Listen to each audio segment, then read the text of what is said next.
Life's a game. We fight each on the board. It's a game. You win, you lose, even draw. It's a game. Oh, it's a game. I know, just a game. You can be a king held up in a castle, or you can rule the world.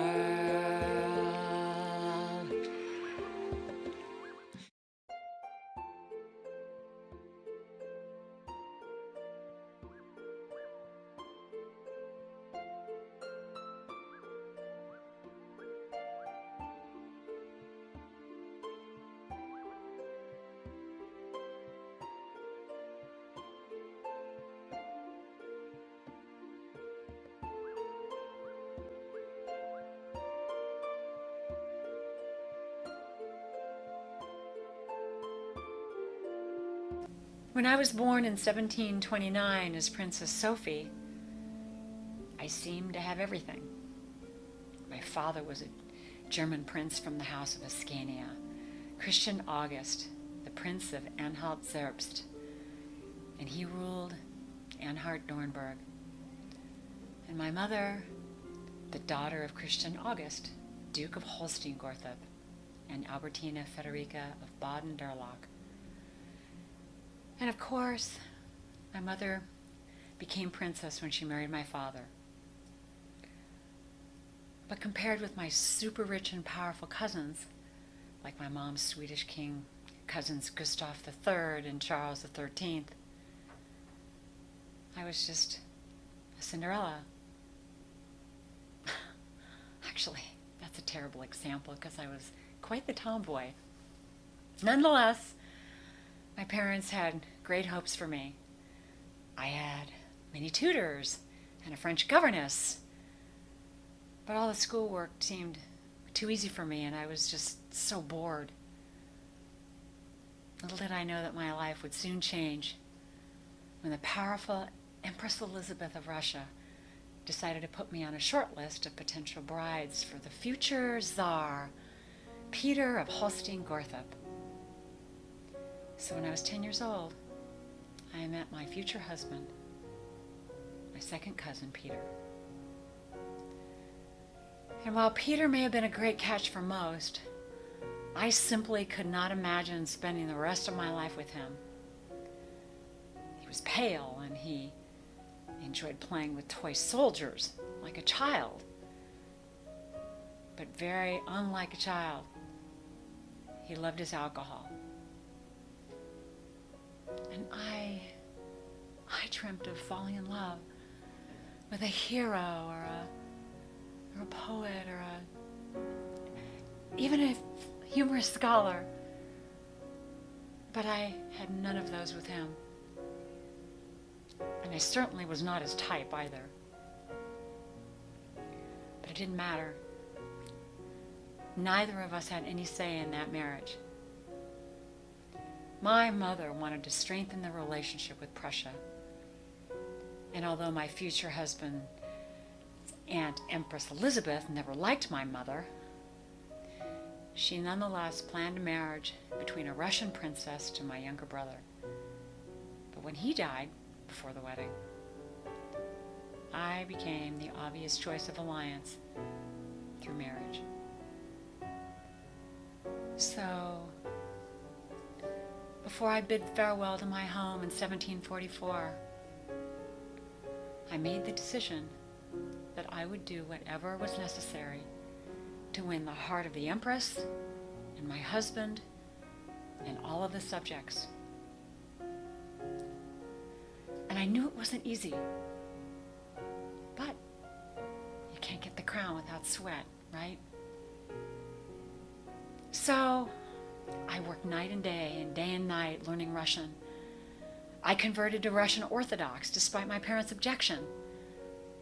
And although Empress Elizabeth hated my mother, even barring her from coming to Russia, She liked me. And with her support, Peter and I were married in 1745. But despite so much of my effort, Peter never liked me. He could be normal one day and an absolute monster the other. But, of course, he held his true self in as long as he could. And the Empress would probably take him off her will, even though there were hardly any better options. And then, 10 years into our marriage, my son Paul was born. He was such a beautiful child. But almost immediately he was sent to be with the Empress. And that just made my heart bleed. You see, my mother was never really close to me. And then my husband was even worse. And now I have a son who I thought would be close to me, the one for me to love. And then he was taken from me. But, of course, Paul's birth meant fulfillment of my duty.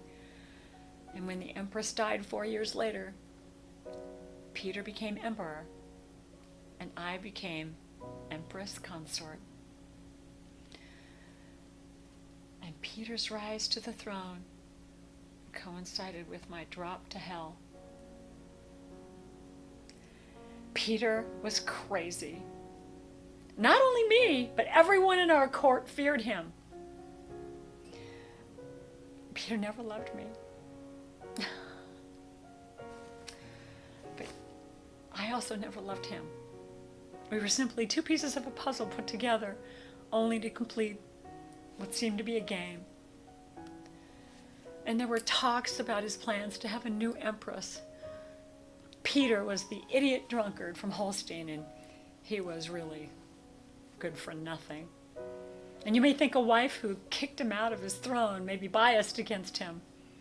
But you should read what 1911 Encyclopedia Britannica said about him. Nature had made him mean. The smallpox had made him hideous. And his degraded habits made him loathsome. He had the conviction that his princeship, whatever you want to call it, princeship, entitled him to become someone who had all the sentiments of acting with disregard for decency and the feelings of others. He planned brutal practical jokes in which blows had always a share. His most manly taste did not rise above the kind of military interest which is defined as corporal's mania, the passion for uniforms, pipe clay, buttons, the tricks of the parade, and the froth of the discipline. He absolutely detested the Russians and chose to surround himself with the Holsteiners. Of course, you can't expect a woman like me to sit around and watch her husband flirt with other women, covet of her crown. I do admit that I do have lovers. I do. But if they have to choose between a crazy, no-good emperor who may lead them and the country to ruin versus a ruling empress with a good head on her shoulders and a young, blue-blooded son to continue the bloodline,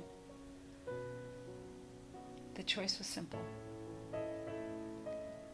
In July of 1762, 6 months after Peter took the throne, he decided to take a holiday with his lover in Oranienbaum. And I was in St. Petersburg when I learned the news about the arrest of my co-conspirators. I knew that it was now or never.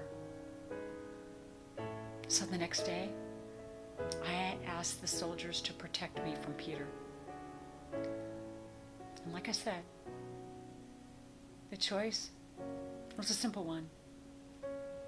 I went to the Semenovsky barracks and was ordained as the sole occupant of the Russian throne. I then ordered to have Peter arrested. I did. And Peter was sent to prison. After after he abdicated the throne to me. 8 days later, he was killed. At Russia, by Alexei Orlov, one of the participants in the coup, they said did it. You may ask if I was behind it. Of course not. There was no evidence against me. And why would I be behind it? If I wanted to do it, I did not have to hide behind it. I'm an empress. I can do anything I want. I do not have to hide behind. But my reign was not without its challenges. After Peter's death, 5 impostors came forward claiming to be Peter, and they all rebelled against me. It's funny though. If I can wipe Peter the Third off, what do you think would happen to them? But why? Why did so many fools rebel against their czar? What? What was it? Was it because I was a woman? Being a woman was not much of an issue for Elizabeth, the beloved empress who died just 6 months, while her mother Catherine also ruled briefly. You know, people called me the Sophie from German. Do they know that I carried the Rurik blood? The dynasty ruled Russia from 1862 AD until 1166 AD, and I ruled after Peter, just like when Catherine the First, Empress Elizabeth's mom, ruled as Empress Regent after the death of Peter the Great. Many people accepted my reign because my son Paul was only 12 when his father died. They waited patiently for him to grow up and for me to fail.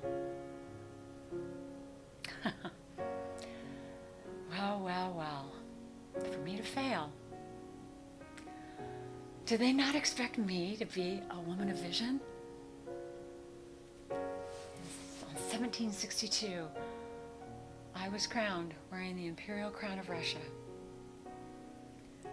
And it was made with 2 spheres, made with gold and silver, symbolizing the eastern and western part of the empire, decorated with 75 pearls and 4,936 Indian diamonds and 399 carats of ruby.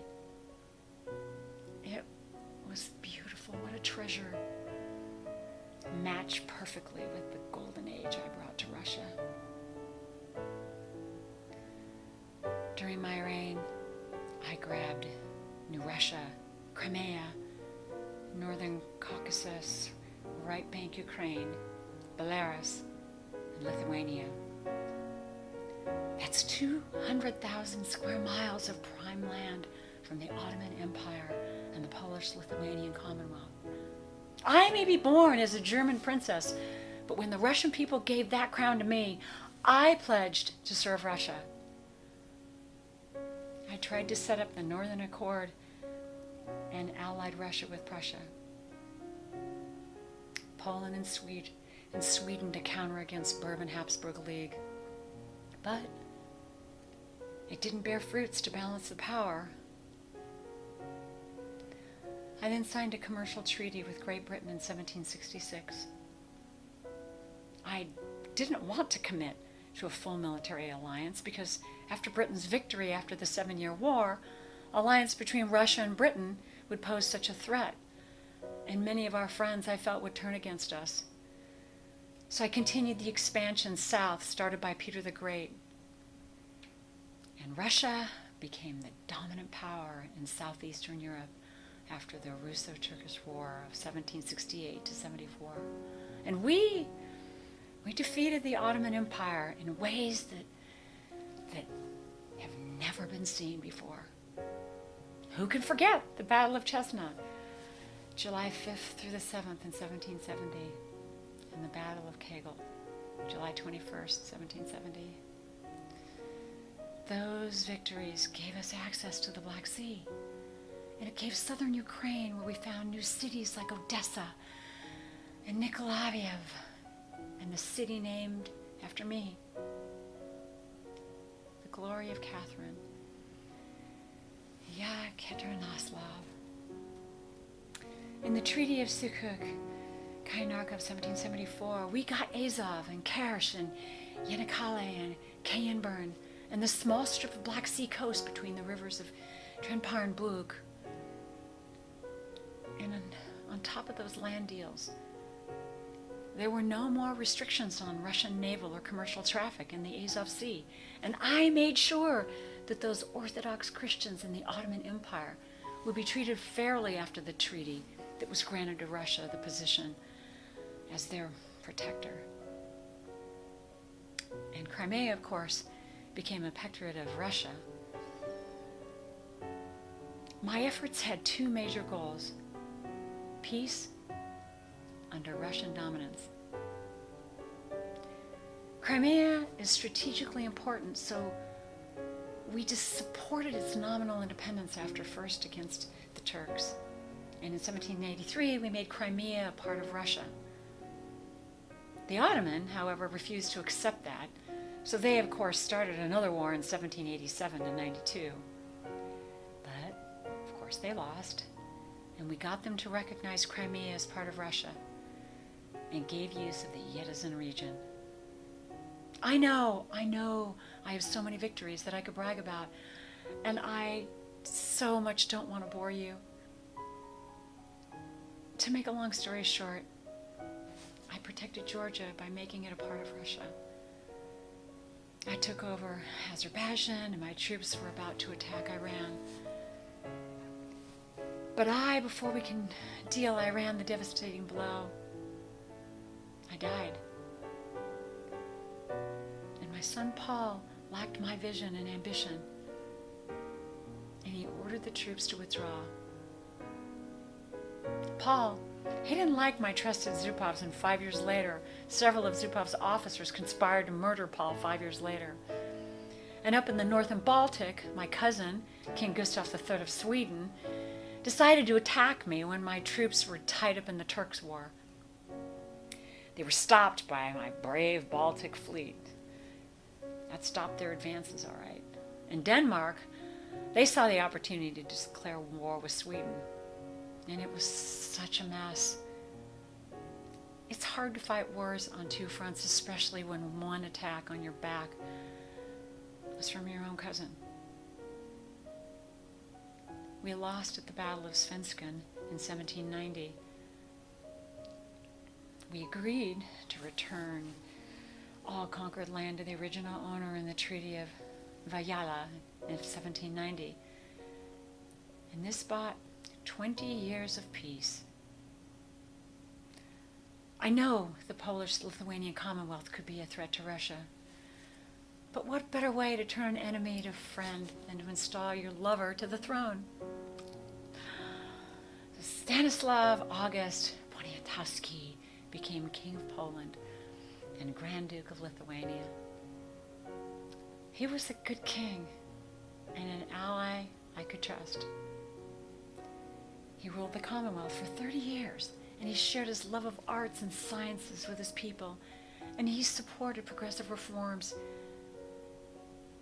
He was a great king. But so many people in Poland hated him for his Russian connection. I have to admit that he was very special to me. When he became king, his main concern was the people. And rightfully so. He knew the benefit of ally with me and the possible outcome of against me. But he really did the best he could do for his people. August and I had similar views. We both supported the idea of enlightenment. And we vowed to rule for their subjects' well-being. In the age of enlightenment and art and science, it all blossomed. Russia, despite its might, was considered very barbaric in the Western world. And Russian living standard at that time was really no match for that of Western Europe. Actually, Peter the Great had trouble finding suitable husbands for his two adoring daughters, Anna and Elizabeth. Imagine that. Only reigning priests, a prince of the tiny north, the German principality of Holstein-Gotha, accepted the marriage proposals with open arms. Anna married my mom's cousin, Charles Frederick, the Duke of Holstein-Gotha, but soon died after birth to my second husband, Peter. While the future Empress Elizabeth was betrayed to my uncle, Charles Augustus of Holstein-Gotha, he died before the wedding. But the Empress had fond memories of the fiancé who died too young to share the life with her, and decided to have me marry her nephew, the future Tsar of Russia. Like the modern date leaders, I know the key to improving lives of my people is to bring the newest technologies to Russia. I knew it. So, I encouraged migration of the Volga Germans. They were farmers from Germany with great farming and industrial skills. And this, it brought new blood into Russia, and it totally dominated Russian economy. Just like me, a German woman changed Russia. They introduced numerous innovations regarding wheat production and flour milling and tobacco culture and sheep raising and even small-scale manufacturing. Hard to believe, right? I also issued the first government-backed paper money through Assignation Bank in 1768. I loved to learn, and I never stopped writing. I wrote comedies and fiction and memories, and I recruited leading economists like Arthur Young and Jacques Necker to my Free Economic Society in 1765. I also invited scientists like Leonhard Euler and Peter Simon Pallas and from Berlin, and Anders Johann Lexel from Sweden and Russian. I became a fan of Voltaire and his Enlightenment movement. He called me the Star of the North. And while I heard about French government's intent to stop the publication of the encyclopedia, I proposed the author Diderot to move to Russia. I wanted to change Russia, and I believed that the best way was through education. So, in 1764, I decided to hire Dr. John Brown as my head of my educational commission. My goal was to have a general system of education for all Russian Orthodox subjects from the ages of 5 to 18. And although this and the plan to have state-backed education plan and Moscow foundling home projects didn't succeed as planned because of the high children mortality rate, I truly believed that I showed the right path of true freedom to my people. I believed it. I did. I hope that by now I have not put you to sleep, and I hope you've learned something. But you know, with the 34 years on the throne and dying as an old lady at the age of 67, I have a lot of stories to tell. Of course, the one people talk about the most is usually my personal life. I may be a princess and then an empress, but like every other girl, I wanted to be loved. I sure had no chance of finding that in my husband Peter. I had no emotional attachment to him, nor him to me. Even if I had lovers, he didn't care. At first, they were just there to fill my lonely heart. And then after my son Paul was taken from me, I realized I could never have love and support from Peter. 3 years later, my daughter Anna was born, and she was taken from me right away also. Empress Elizabeth was her godmother, and Peter had 60,000 rubles. I wasn't even invited to the baptism. I don't know if the 60,000 bought Peter's silence, as he never considered Anna his. I really don't know who fathered poor Anna. But God took poor Anna. And all Peter said was, back to the devil. And like I said, Peter really didn't care who slept in my bed, since we stopped his visits long ago.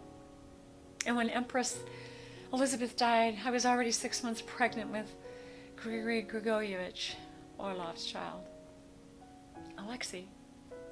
And she was born April 4th, 4 months later. I became the ruling empress.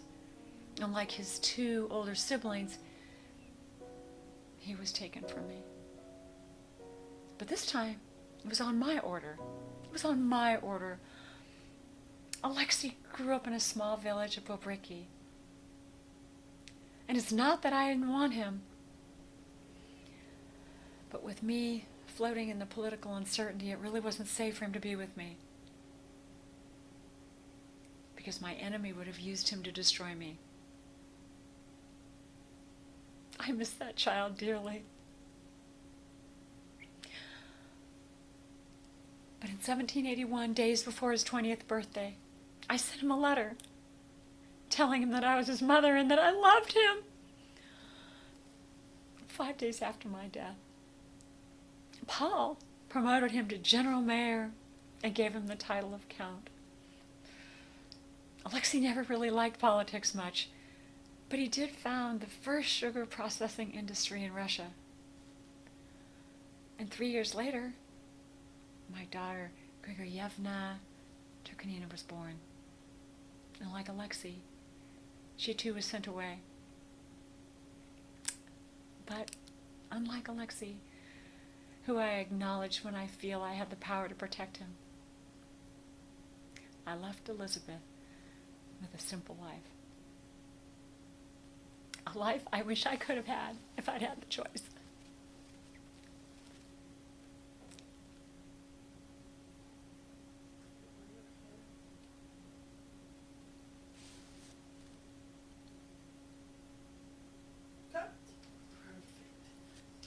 Life's a game.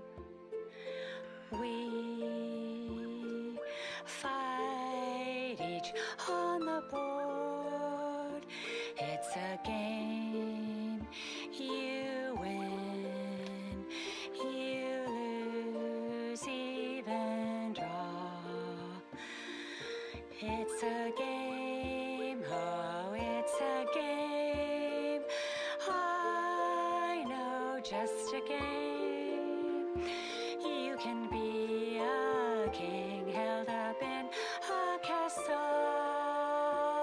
or you can rule the world.